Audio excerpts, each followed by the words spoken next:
What you just heard were the opening four measures of Beethoven's Sonata, Opus 47 in A major for violin, but you may know it as the Kreutzer Sonata. Today, it is acknowledged by many to be the greatest violin sonata Beethoven ever composed. You see, the story behind the composing of the sonata is quite interesting. It is a story I wish to share with you today.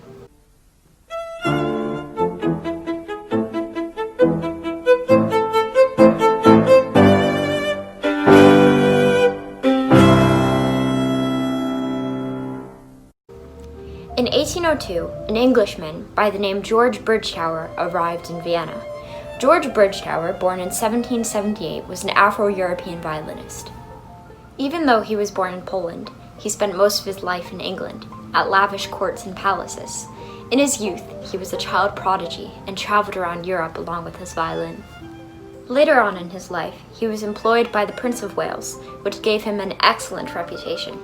Sometime after his arrival in Vienna, George Bridgetower was invited to play for Ludwig van Beethoven. Beethoven was enormously impressed with his playing and agreed to compose a new violin sonata and for both of them to play it together at a concert on May 22, 1803. The sonata was doomed from the start. Beethoven procrastinated composing it, waiting until days before the performance to begin working seriously. Eventually, the performance was pushed back to May 24th because Beethoven had not yet completed composing the second movement, and it is said at 4 a.m., the day of the concert, Beethoven was still hastily writing out the violin parts. Now, I want you to imagine this. George Bridgetower, fearing for his reputation if he gave a bad performance, rehearsed his violin over Beethoven's shoulder as he composed. I find that to be a funny thought. Luckily, the performance was a huge success. The audience loved it, and Beethoven was so pleased with it himself that he dedicated the sonata to Bridgetower.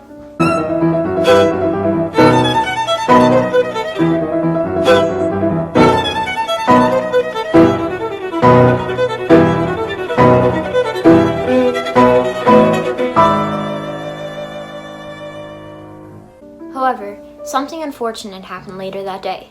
Bridgetower made a rude remark about a woman, and Beethoven did not like it. Furious, he withdrew the dedication. George Bridgetower left Vienna soon after, never to see Beethoven again, and in 1860 he died in poverty in a home for the destitute.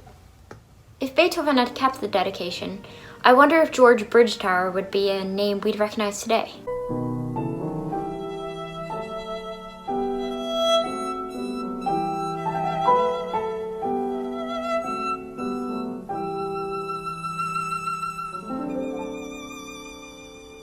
Beethoven later sent the composition to a violinist in Paris, whose name was Kreutzer.